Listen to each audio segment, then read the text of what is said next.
Hey guys, welcome back to the Paradigm Project. We're happy to have you here. Today for a guest, we have one of our very own Paradigm alumni, Connor Loyd, who is a photographer and has come to talk to us a little bit about that. But first, we'd like you to tell us a little bit about yourself. Yeah, for sure. Hello all listeners. My name is Connor Loyd. I've been doing photography semi-professionally for about 6 years now. Started out from an iPhone 6. Started taking photography with that, all the way up to a professional camera, professional Canon that I'm running with now. And it's been a long journey of 6 years, but overall, with the my Instagram has slowly been growing with my photography because that's where I started it. And then I'm slowly seeing more growth. I'm starting to get out there and expand in different things, different areas, like action shots, car photography, portraits. But mainly I'm stuck in the nature scene, which is all right. But I'm going to be able to branch out in there, and I feel like I'm getting there real quick. So 6 years, that's a lot of that is in high school, right? Yep. Yeah. A lot of it started when I was in 8th grade. And I was kind of just doing it with my phone, for That's cool. that amount of time. And then I didn't really start getting into it in about my sophomore year. And then once I got in there and I started taking pictures, I got an actual camera, and it just all went uphill from there. I'm sure that when you graduated, like the amount of pictures you took just skyrocketed. Yeah, right? yeah, it skyrocketed just because I had a lot more time. I mean, with high school, you're at school, homework, sleep. It's kind of the same place. I work 10 hours a day, and I come home and all I want to do is chill. But, you got to get out there and, expand your horizons. And totally. Yeah, my photo amount definitely skyrocketed after I graduated. You plan on making money off of this, or do you make money? So I've made some money off of it. Just taking senior pictures and a couple wedding pictures for people. That's sweet. Heck yeah. I was kind of kind of like a sidekick of a photographer for my cousin. And my cousin was the photographer, and then I was just the sidekick. She was taking all the main stuff, and I was just by her side, practicing and knowing what she's looking at so I can do that in the future. So I made some money off that. I've sold a couple photos that I've taken. I printed them on metal or aluminum sheets, and they've turned out really, really good, and people have wanted to buy those. So yeah, I've made a little bit of money off of it. That is so cool. Oh man, I want to get into photography so bad, but I don't know. I'm just kind of busy right now, but yeah, no, I don't blame you. it's so much fun. I took a photography class, and I don't know. It was just really cool to just learn that different worldview, and then finding out that you don't always sometimes you don't even need a nice camera to take a good photo, and I'm really into those kind of photos where you have to get in those positions where it's hard to get into, Oh, yeah. The photos where it's I wonder how he took that. Those are the kind of photos that I really like. So. Yeah, so no, I was in the same boat as you for a long time before I actually started getting into it. But yeah, there was a couple guys that I followed on Instagram, and they were posting these crazy photos, and I was like, That's I sweet. really want to learn how to do that. I want to know how he did that. So I actually I got together with a guy that was one of my inspirations for getting into the photography scene. His name is Wyatt Courtright. I think that's how I say his last name. I can't remember, but he actually brought me out in the field and had me shoot a couple shots with him, and he just gave me tons of pointers and ideas that I can do for my photography, and a lot of that has actually fallen into what I'm doing now, just from his words that he's given me. So That's so much fun. Yeah, the mentor scholar aspect of that is so cool, and I imagine that's what got you into photography is that. I don't know, the mentors here that probably taught you photography, it's really easy to get into it when they're so in it with you at the same time. Exactly. Well, the photography teacher, Miss McCoy, she's the one that got me, into expanding my horizons and doing that kind of thing. And a lot of the times it's, I'm self-taught. I taught myself photography, and that's the reason why I think it's taken so long to get where I'm at now.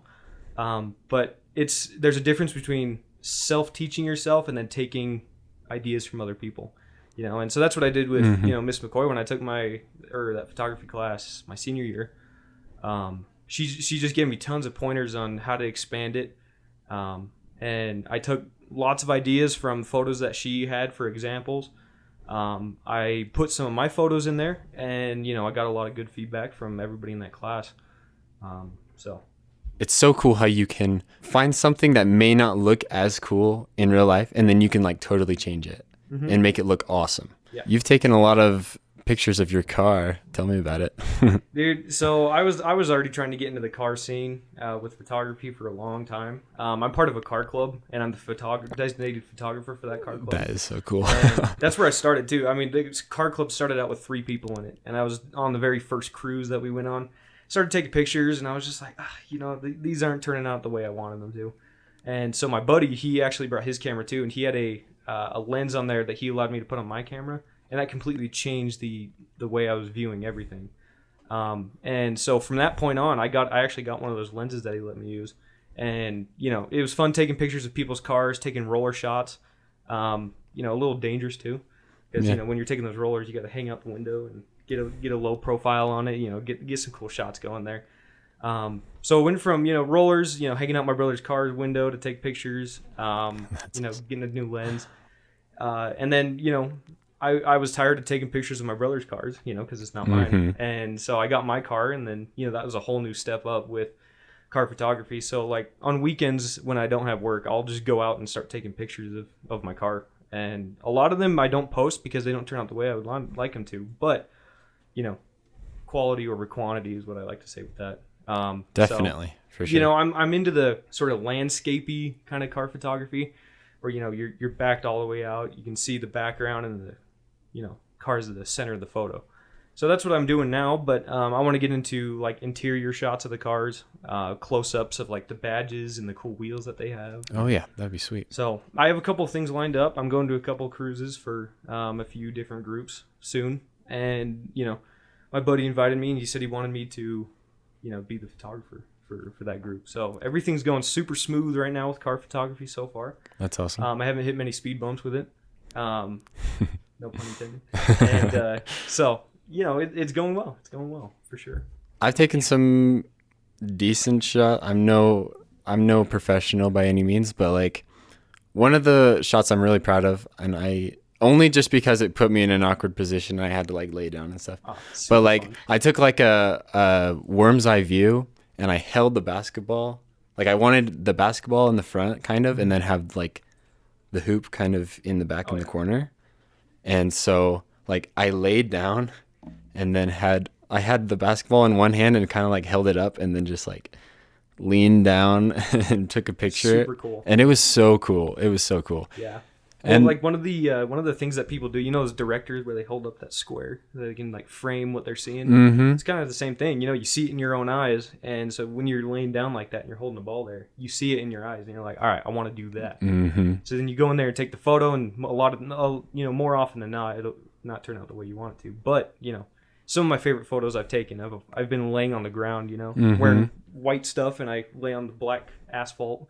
Yeah, but those are my favorite shots to take. Those worm's eye view. Yeah, it's so cool. Like when you're planning on taking pictures, it can just spark new and cool ideas.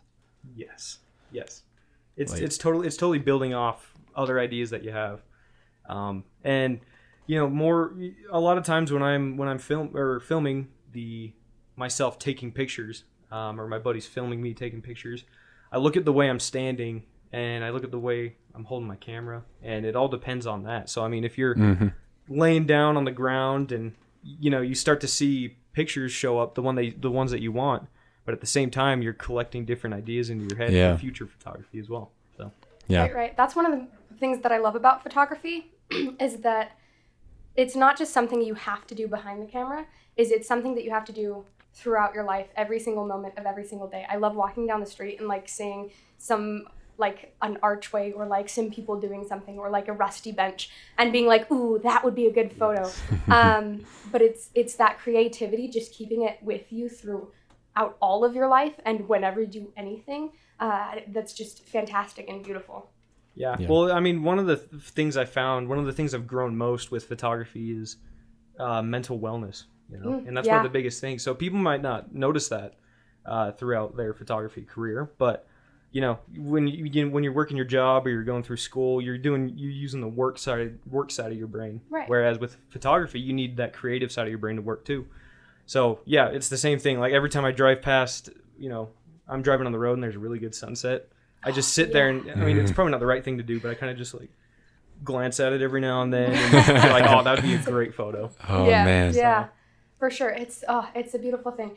Something you said earlier, I actually wanted to talk a little bit more about. You were talking about how you got a new lens, and that kind of helped you move forward in photography, but it also kind of changed your perspective in what you were taking pictures of. That kind of made me think a little bit about how we work in life as well. Because, and in some previous episodes, we've talked a little bit about lenses and viewing ideas and paradigms. But if we look at life like we are a camera and our ideas are lenses, you know, have you had any experiences where you've maybe put on a different lens or got a new paradigm that changed how you thought about the world or helped you progress in your life journey? Oh yeah, for sure. I mean, it's you know, the way you perceive things is totally different through a camera. So a lot of the times I'll have a certain idea that I want to take a picture of, and then I come across a new thing, and I jump right into that, because one of the quickest ways to learn for photography is, you know, doing things that you're uncomfortable with, getting out of your comfort zone, right, and being able to, you know, have the courage to push through that, and then take the photo that you didn't want and then learn from it so you can take the photo that you do want. So when, you know, with the camera perspective, if I put a new lens on there, I'll have a new, you know, perception of what I'm looking at. So whereas with like a 30 millimeter, you can only zoom in so much, you know, 300 millimeter, you can zoom in really far. And I think it's just, you know, if you apply it to like a philosophy standpoint, it's like looking forward into the future a little bit, you know? Mm-hmm. So, you know, if you look through a shallow lens, you're not going to see too far in the future. You're going to live in the now. But if you have a long lens, you're going to be able to look farther in the future and prepare for, you know, certain things that come your way. Right, for sure. Yeah. And talking about like philosophy and stuff, in the reading The Allegory of the Cave, it talks about how one of the prisoners that was like chained up, he gets out of the cave and he sees the sun, and it hurts at first, right? It's like getting a new lens. It's like, I don't know if this is going to work. Like, it's kind of scary. And his eyes adjust to the sun, right? And just like how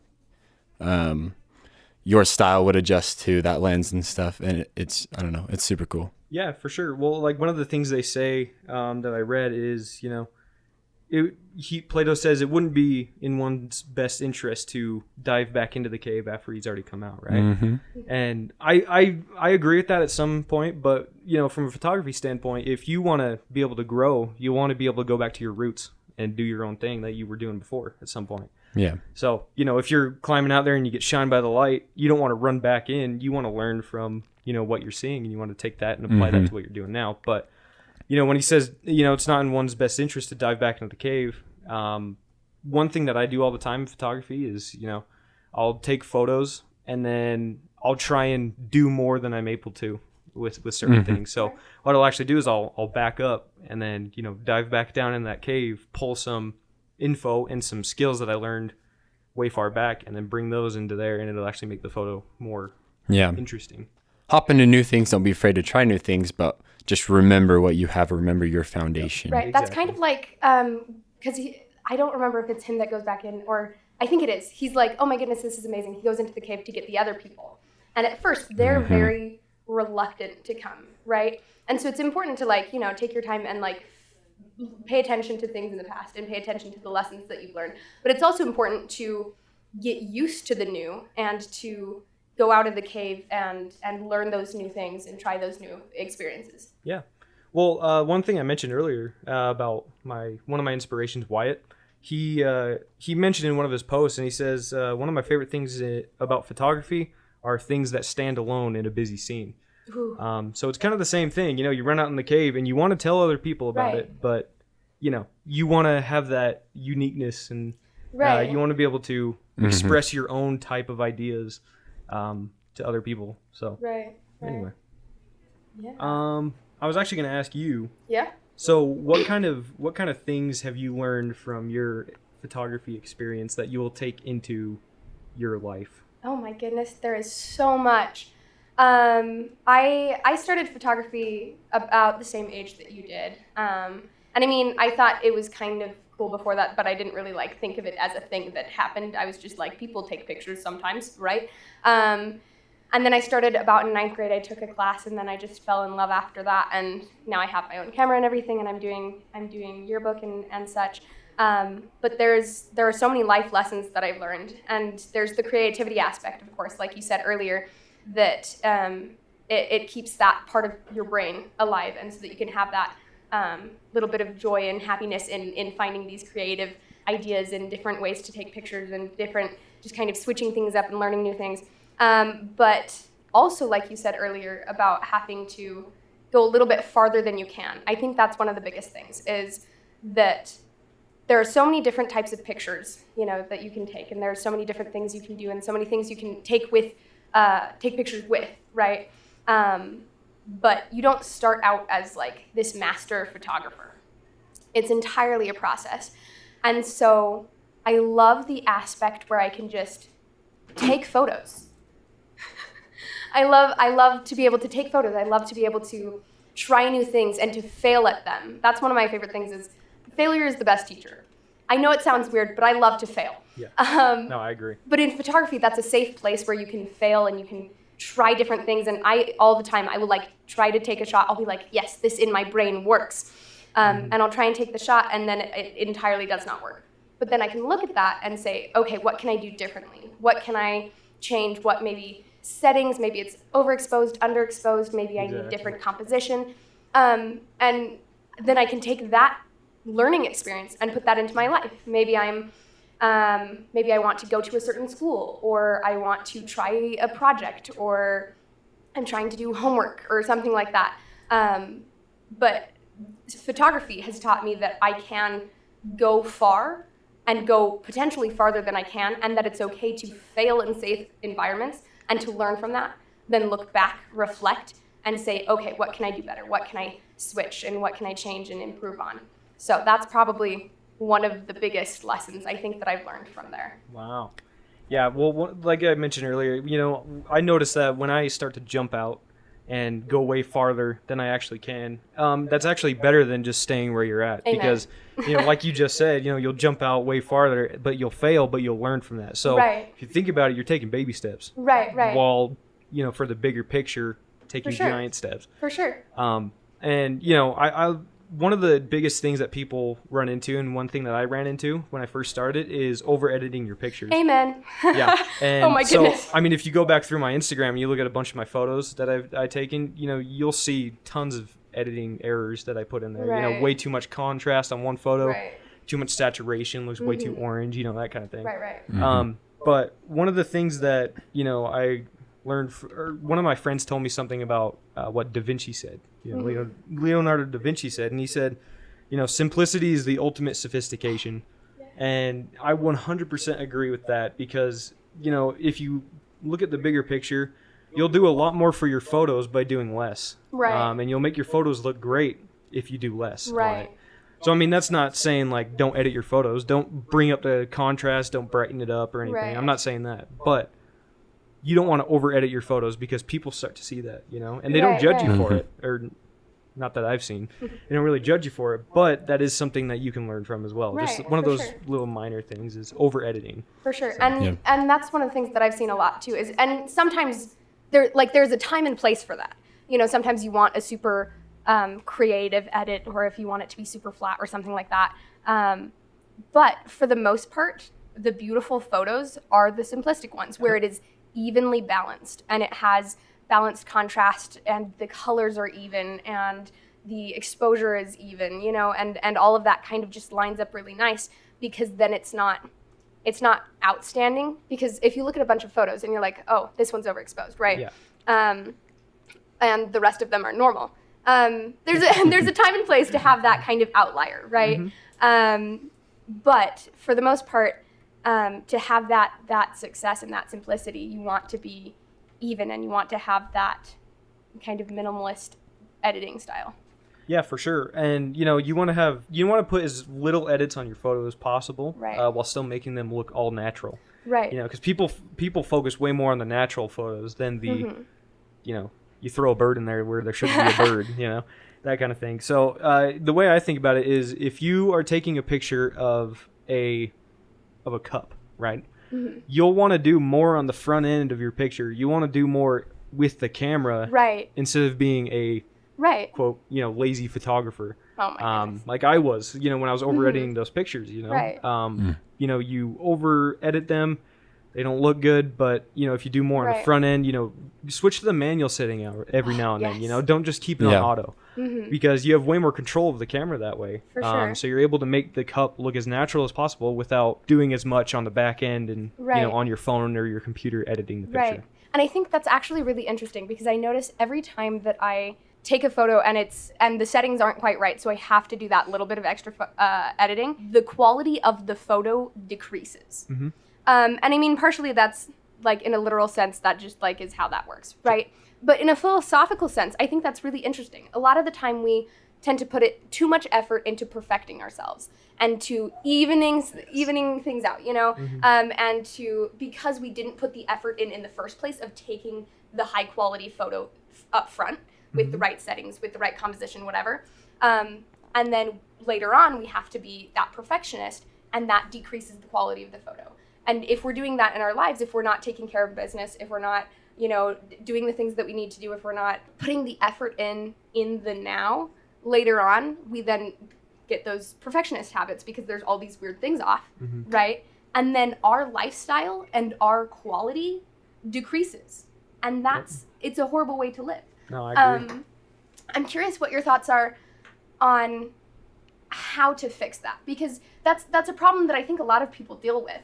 But how can we use photography, either the literal sense of photography or the idea of photography, to improve our individual lives and put in that effort and that quality up front?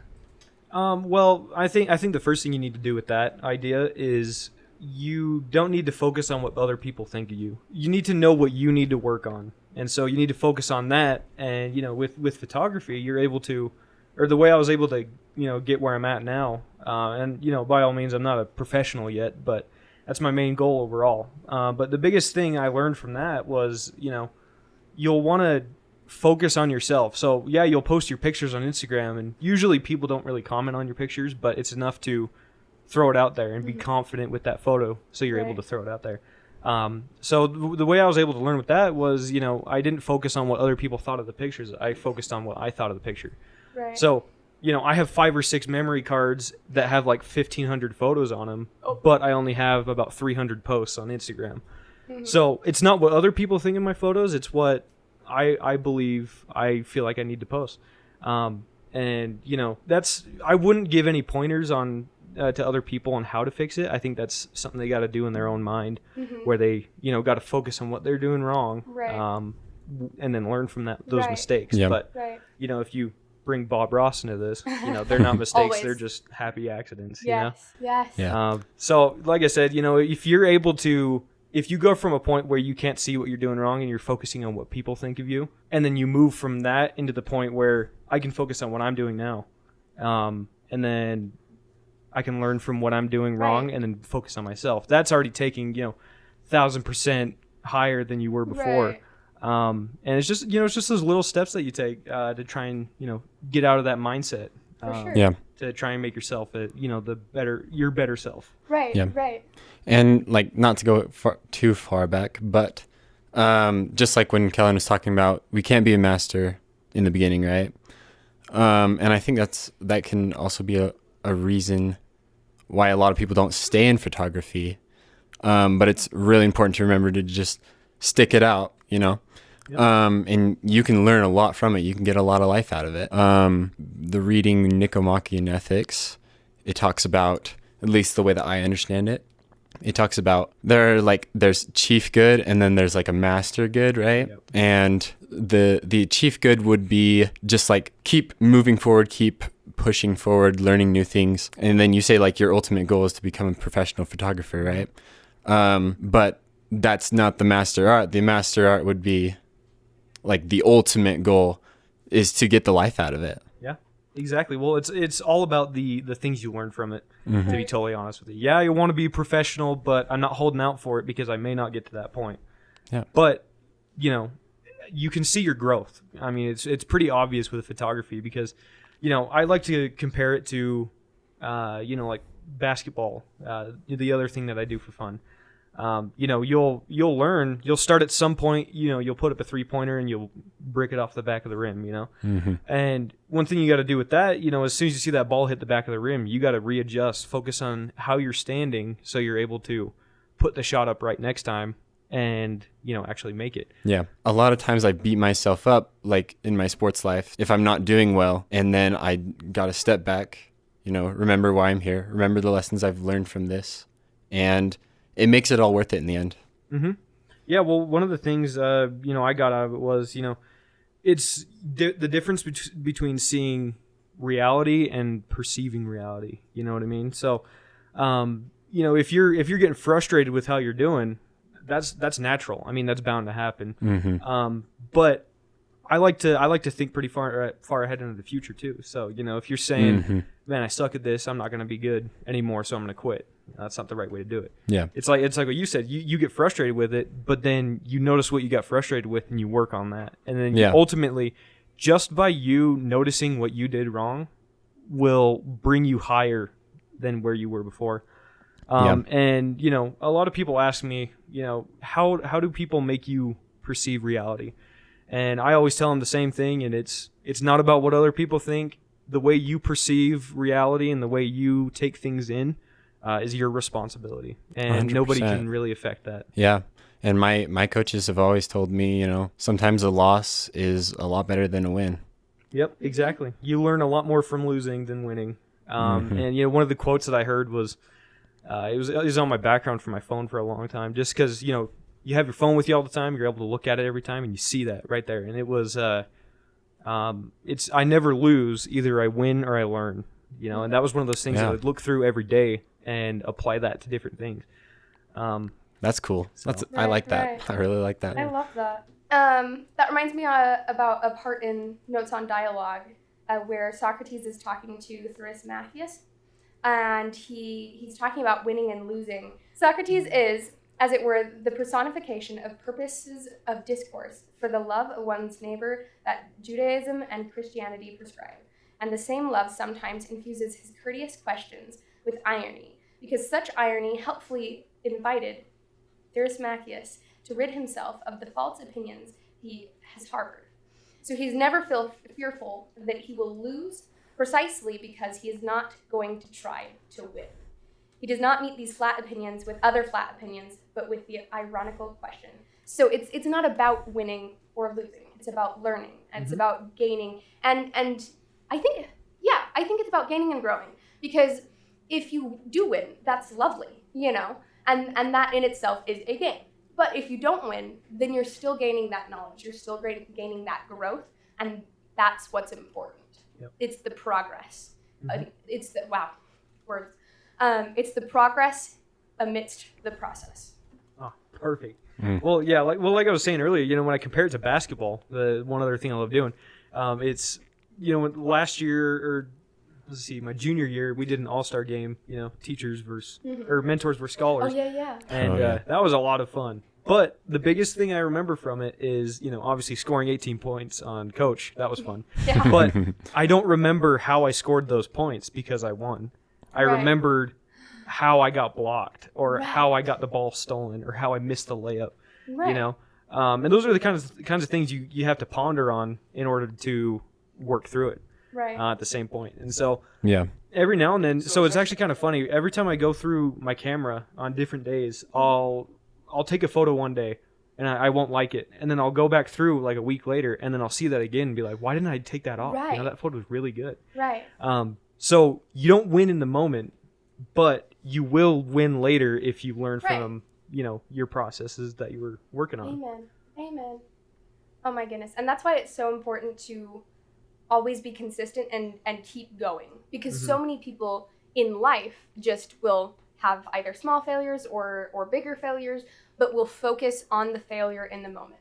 And a lot of the time, I think that a lot of the time, honestly, failures tend to be smaller than we think they are. Yeah, and then we blow them up in our minds and we say, oh my goodness, prospectively, this is really big and horrible and everything is horrible. Oh my goodness, because we're not looking at the big picture. We're not looking at like the whole entire SD card. You know, we're looking at this one photo and we're like, no, they were in the wrong place, or something like that. You know, and so many people in life, oh, I didn't get the assignment done right, or I didn't get the grade that I wanted, or my friend didn't ask me to the dance, or something like that. And we focus on these little bits, whereas we should be looking at the big picture. We should be looking at what is going to happen with that. Like we were talking about zoom lenses earlier.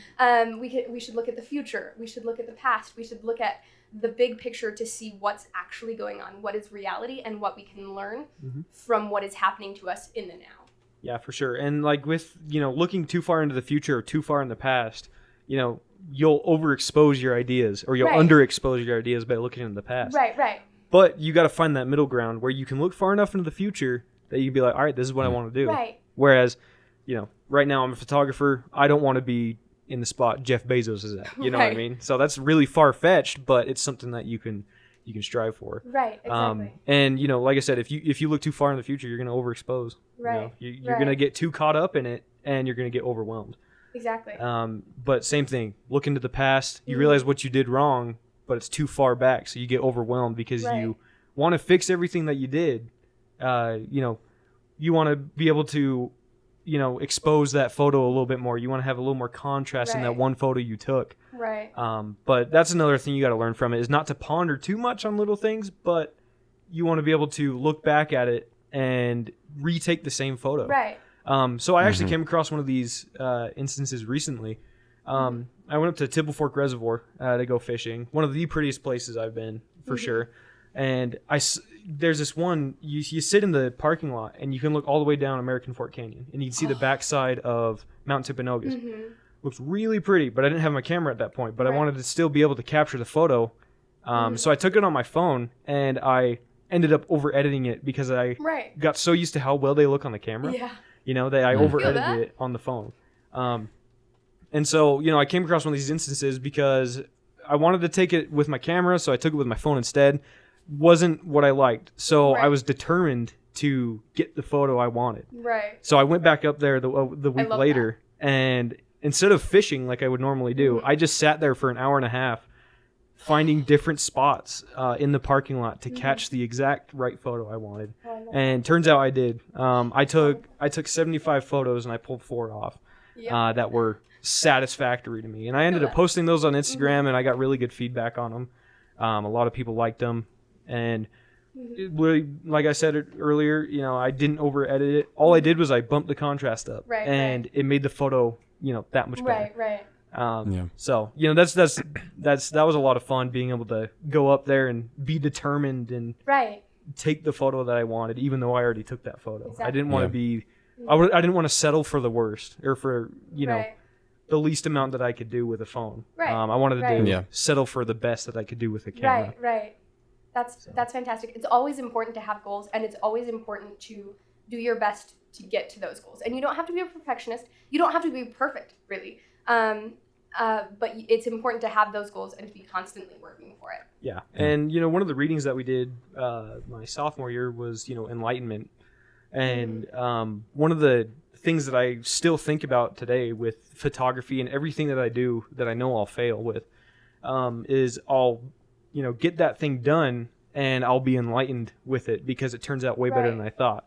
And, one of the biggest things reasons why I was able to do that and be enlightened from certain photos or basketball or anything was because, I didn't settle for the least amount of work. I went 100%, and got 100% of what I wanted to have. Right. One other thing you can apply to that is, let's see, where is it? You can't have a $1 million dream with a minimum wage work ethic. And so that's what I think is, kind of the same thing. Right. Don't settle for the least amount of work. You want to, be determined to do the best. And another thing, like, of being stuck on the little things, an interesting tactic I have is to just close my eyes and just be like, these are things I want to learn from. I'm not sure how it's going to fit in my schedule, but I'm going to close my eyes, walk in. We'll see what happens. Right. And that's what I've done. That's really interesting. Going back to mental health, just for a second, it's really important to learn what you can control and what you can't control. And I know that myself and tons of people that I know, especially, and tons of teenagers and just people these days struggle a lot with mental health and with a lot of anxiety. And especially with anxiety or with OCD and things, you can become very perfectionist and focus on the little things, focus on the things that you could have been doing better, focus on the things that you should be doing better, everything like that. But it's so important to take a deep breath, take a second and say, okay, what can I control? What can't I control? Sometimes after I take a photo, I'm like, oh my goodness, I should have done this better, or I should have had this better angle, or I should have changed my exposure or whatever, you know, and I get worked up about those little things that I can't actually do anything about. And yes, I can make some edits later on, but I can't necessarily fix that and fix the fact that I did it wrong, right? Or that I did it differently. Wrong is debatable. But I can say, okay, what can I control? Right now, I can control that, yes, I can make these 1 or 2 edits. I can control that, yes, I'm going to go back to the place where I saw the good photo, you know, and go back and take it again.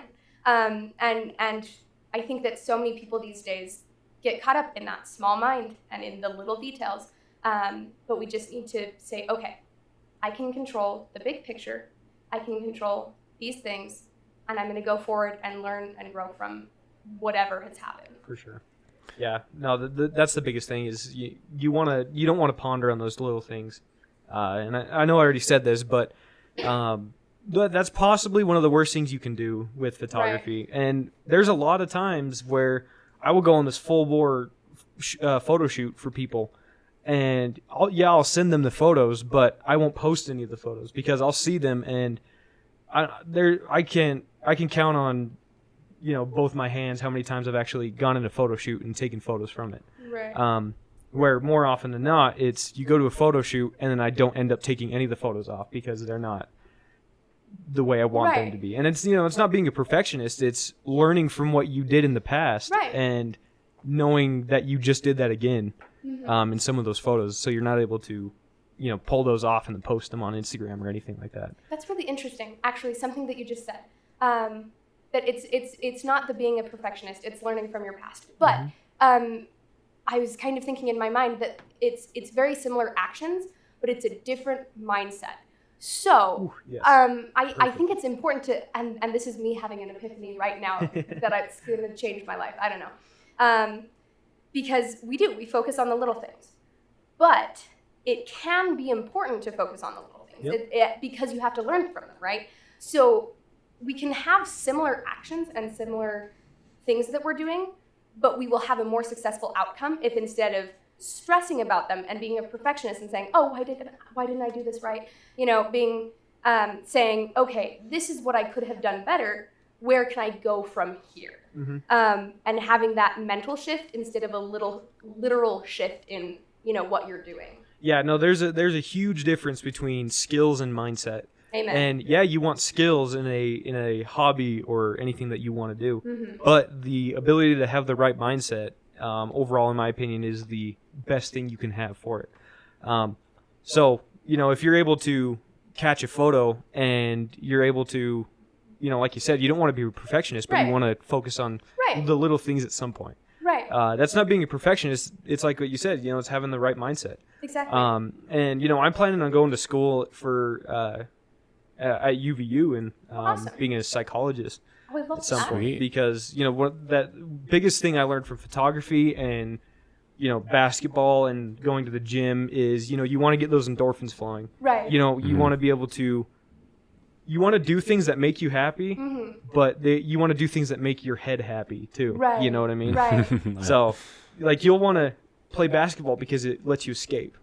But it's not just letting you escape, it's letting your mind wander and work through problems without you even knowing. Right. And so, you know, I work on a manufacturing line, and, you know, sitting there doing the same thing every single day, it's really tiring. But instead of focusing on doing the same thing every day, put in some headphones, you listen to a podcast or watch a movie or something. What you're doing for yourself is way healthier than just focusing on one thing and getting that thing done. So, you know, when I think of different ideas I want to do for photography, I put it in my notes. But in my notes, I have about 5 or 6 different ideas of things I want to do for the same photo shoot. And so all that does for me is it opens doors that I can go into. So as soon as I get all the ideas down on a piece of paper, Mm-hmm. I'll go through this door and I'll start taking pictures with that door. Right. And I'll go through the next one and I'll go through the next one, just doing stuff like that. And so if you're able to let your mind wander and, subconsciously solve problems in your head, Right. it will ultimately benefit you more in the future. And, that's one of the things I try and focus on all the time is making sure I'm working through problems, making sure my brain isn't stuck in one area, and I'm not learning or moving anywhere. Right. So, on the manufacturing line, you want to be able to get your thing done, and that's it. You just want to focus on your thing. Right. But instead of doing that, I want to be able to grow in the company that I'm at. Right. Yeah. And so I'll do what I'm supposed to do, but I won't get bored. But I'll go and ask my manager, be like, hey, what else can I do? Right. Right. And so it's kind of the same thing with photography. Taking photos is one thing. You want to be able to solve that problem in your head. Be like, all right, what else can I do while I'm here in this moment? Right. Yeah. And that's why I was able to spend an hour and a half up at Tibblefort taking a picture of the same thing, because I was trying to work through a problem in my head that I was trying to solve. Right. And so I would look at a photo on my camera and I'd be like, all right, something's off, and I move literally like a foot to the left, and I retake the picture. Something's still off, so I keep moving, Right. and it ends up getting better and better. Right, So for that's sure. that's one other thing you can look at too. Yeah. Right. It's cool to try those different perspectives and kind of balance everything. I don't know. Like sometimes I feel like I have so many different lives that I'm living. I got a school life, I got a sports life, I got, podcast life. Mm-hmm. And the lesson here is to learn how to balance in between. Yep. Balance it and don't overwhelm yourself. Mhm. Yeah, for sure. That's the Definitely. biggest thing. Don't get overwhelmed.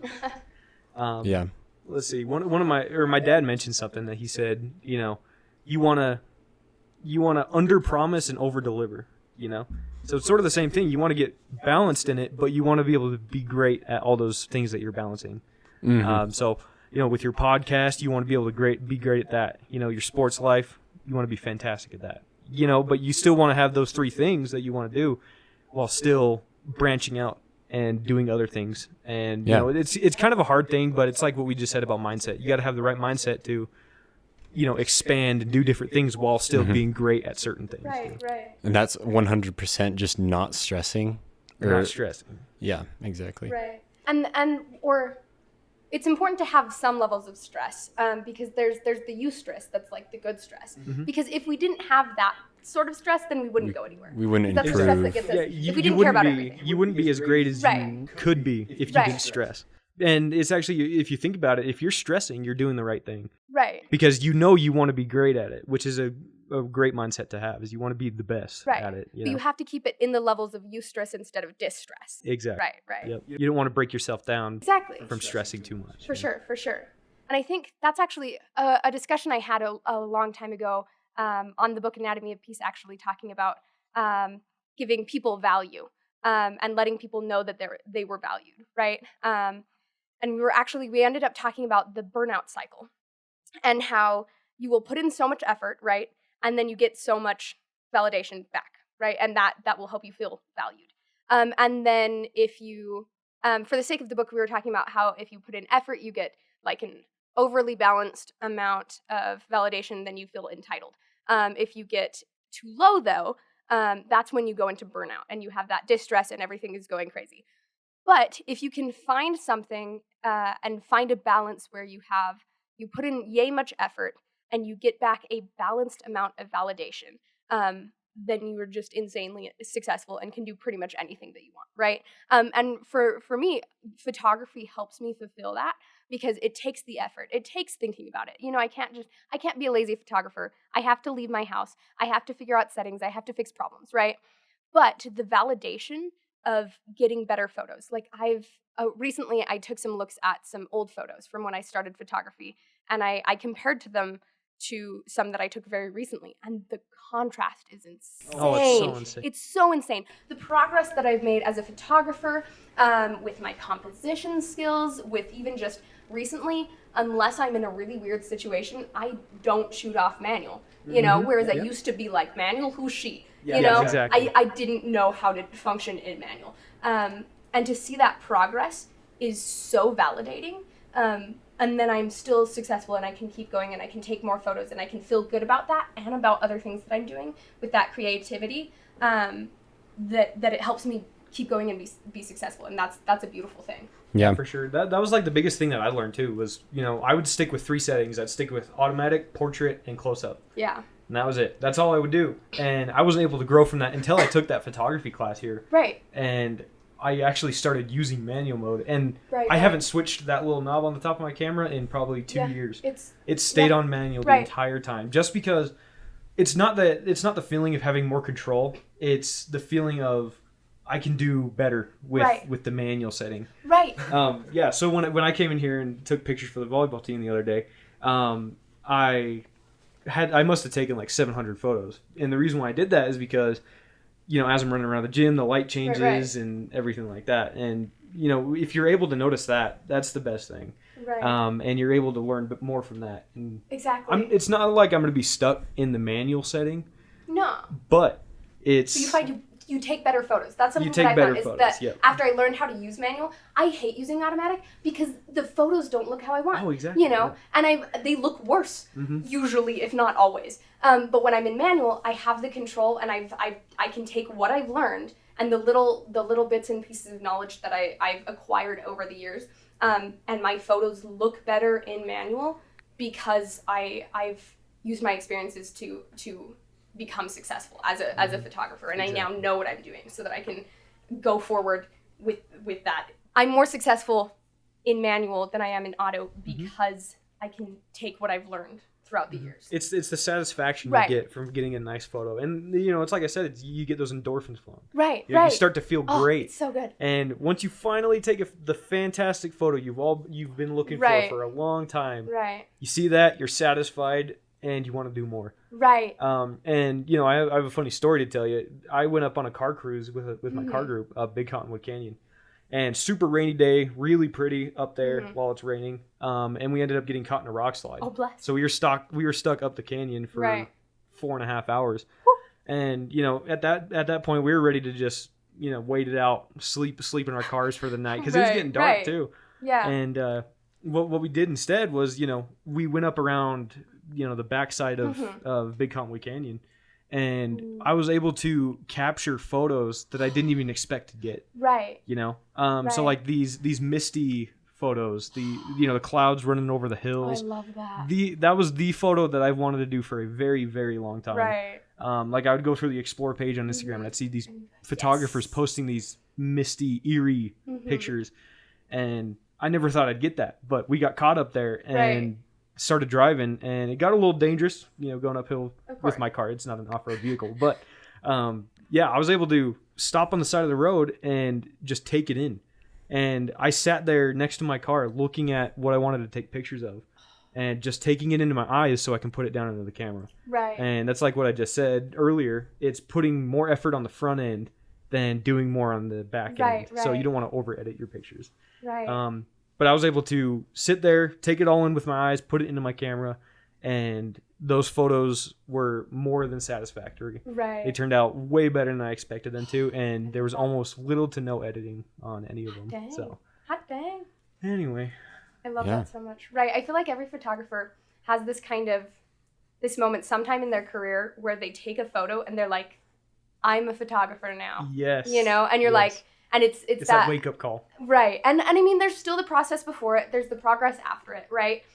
But there's that one photo that you look at and you say, yes, I've made it. I'm a photographer, and I can keep going and learning and growing, and I feel like I can know what I'm doing now. It's the satisfaction of seeing your hard work pay off. Oh yes, you know? that validation. Yeah, that That validation. validation. Oh, Yep. it's so good. And if you put a ton of effort into a subject or a hobby, you will get that effort back Right. later on in the future. You'll get that all back. Right. But can't have a great photo without trying. Amen. Exactly. Amen. And that's really something that I think is quite fascinating. And let's bring in some Yoda. The do or do not there. Mm-hmm. I don't think Yoda said that. Do or do not. There is no try. Yoda never said that. No. Yeah. Somebody said that. do blah blah Oh no. blah. I don't know. It talks about the seagulls though. Anyways. There's the I quote did from not say Yoda. blah, There's the blah, quote blah. from Yoda. Sorry, I'm No, done you're now. good. But that reminds me of Yoda, and the do or do not, there is no try, right? Because if you don't do anything, you're not going to get anywhere. Here, we could do another quote, the cliche, you fail at everything you don't try, Yeah. or you miss 100% of the shots that you don't take, Yep. And I think that just runs right along with everything we've been saying. If you don't get out there, if you don't put yourself out there, you're not going to be out there, in the first place. Like, you can never get somewhere if you don't start that journey. I can't go to Germany unless I get on the plane or boat or whatever. Perfect. I don't know. You have to start, and like we said, you're not a master at first. You don't have to start big. You don't have to start being a professional, overnight. That's not going to happen. In fact, it's inevitable. That won't happen. But you won't get there until you make that first step, until you take that step and try and go forward and put the effort in and move. Yeah, and one other thing you could focus on too, that I try to, is not learning from your own experiences. I mean, learning from your own experiences, but not just that. Right. You can look at people and notice if they're improving. Right. And so you take what other people learned and you apply that to yourself. Right. So, for example, when I was taking pictures for the volleyball team, I thought back to when I watched the live stream of their first game. And I watched how they played, and then I went to that game the other day and watched them play, and I could totally see an improvement. Right. And so, I don't know, it's validation, like you just said. Right. You see other people do better, and that makes you want to do better. Right. And I've been growing with this one photographer. He's been my buddy for a long time, and we've been growing together with our photography pages. It's kind of a cool competition that we're running with.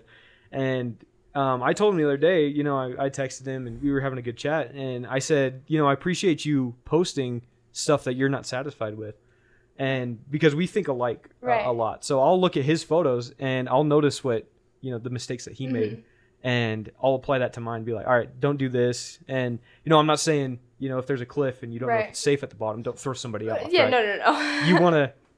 You want to see what people do instead. You want to focus on what they're doing differently. Right. And you want to try and apply that to, your well-being at the same time. It's so cool, like the kind of friendships you can build with that kind of stuff too. Right. Like within, if you have like a workout partner or something, then like those are the strongest relationships and friendships and stuff, because like, I don't know, you're working hard together, you're improving together. And it's just so cool when you can have a hobby and you can find people that have similar interests as you, and you can really you can learn so much from that, even though they could not even be that much different, but like for some reason. It's the minor things that you notice that you it's see, so cool. And like, my friend that I mentioned, Wyatt, I never met him before. He's a local photographer in Utah, but he travels all around, and takes photos. And I never met him before, but he hit me up one day and said, hey, can I help you grow your Instagram page? And I said, heck yeah, let's do it. And so for a week straight, he texted me every single day and said, hey, try this instead of doing this, And it's kind of a minimal change that you notice, but I noticed I went from posting sporadic pictures of a tree, then a car, then a person, then a tree, just stuff like that. And he said, if you really want your Instagram to grow and you really want to, get out there and be a professional photographer, one of the best things you can do is just focus on one subject and be able to post pictures of one thing. And so what I'm going to do in the future anyway is I'm going to be, creating 2 or 3 different Instagram pages for the different things that I want to do. So that's awesome. The one that I have now, I went from posting cards on that page to my personal page. And so now I'm just posting landscapes and and that kind of thing. Right, and you can have different categories and different categories, and it's not about satisfying other people. It's about your own validation and satisfaction. Ooh, that's so good to talk about, because like I don't know, just trying to, and rather than doing it to impress someone, like just focus on things that are really important for you to help you grow. And that might sound selfish, but overall, like you becoming a better person, you becoming better at everything that you do can help other people as well. Yeah, well, I mean, you'll get to a point where you'll start wanting to help people, and you're actually bringing your well-being and throwing it onto them, so Right. you make Yeah. them feel better. Right. Yeah. Right. But you got to focus on yourself at some point. So I don't really think it's selfish if you have to do it. Yeah. Mm-hmm. You know. Yeah. So if you really want to grow your photography, focus on yourself. Right. You know, do your own thing, throw in your own ideas. If people don't like it, you're gonna have to deal with it. That's I really know. interesting. There's I don't know who said it, but somebody talked once about how you can't love somebody else until you love yourself. Oh, yes. But that also applies I for agree with anything that. else. You can't fully put yourself into your photography, into your schoolwork, into your job, into your friends, into your life, anything, until you put yourself into yourself. Yep. And until you love yourself and care about yourself and take care of yourself, you know? Mm-hmm. That's so fascinating. Or to me. love the things that you're doing. Right. Yeah. 'Cause you gotta, and that's one of the things, is that you've gotta love what you're doing. Mm-hmm. You've got to, because otherwise what's the point? You're not getting that validation back. You know, you have to find things that you enjoy. You have to find things that serve you as you serve them. Yep. And if you're not doing anything that you love, you're stuck in a fixed mindset. Right. You're Right. stuck in that mindset of, I'm not going to get anywhere, so why even try? Exactly. Yeah. Exactly. But you got to be able to, wall. gotta You got to keep be able going. to climb Yep. over that wall Climb over and the get wall. over that. Yeah. Yeah. Exactly. Climb So- over the wall. I love that. Mhm. Because a lot of us have those mental barriers, especially when we fail, you know? Yep. But you got to climb over the you got to climb over the wall, and you got to keep going no matter what. I have a quote that I want to bring into this. This is Darren Donnelly, Hang on. and then we're going to We'll finish. We'll Yeah. end on this quote. Cool. I have a quote that I want to bring into this that kind of, I feel like it wraps up a little bit of what we've been talking about today, but it's Darren Donnelly, and it says, "The people who succeed aren't those that avoid failure. They are the ones who learn to respond to failure with optimism." And like I said, it just brings in everything. You know, you've got the aspect of you have to have the right mindset. You have to be willing to go forward. You have to be willing to fail and be okay with that. It's not a bad thing to fail, as long as you're continuing to go, you're continuing to grow, you're continuing to learn, and you respond to failure with optimism. Exactly. I love that. So at the end of every episode, we do a takeaway and a challenge.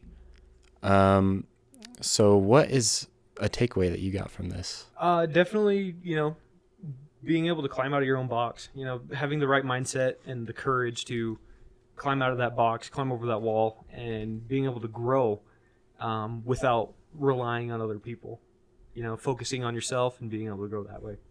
And then the challenge. Definitely the challenge for the people that are listening is, get out there. If you're afraid to do something that you really, truly want to do, get out there, Don't worry about what other people think of you. Get out there and have the courage to do what you are comfortable with while getting out of that comfort zone, if that makes sense. You're able to, you're able to climb out of that box and, do your own thing. And, that's what I want everybody to do. Spend a day to do something that you really like to do, while trying to do things that you are striving to do. Thank you so much, Connor, for joining us on our podcast today. It has been an absolute delight to have you here. And thanks so much to you guys, our listeners. If you can rate us on iTunes, it helps us a ton. So that is fantastic. And then if you have any questions, feel free to visit us on Instagram at The Paradigm Pod. Or you can email us at podcast@paradigmhigh.org. And don't forget to engage in the great conversation of ideas and persist in your learning, no matter how challenging.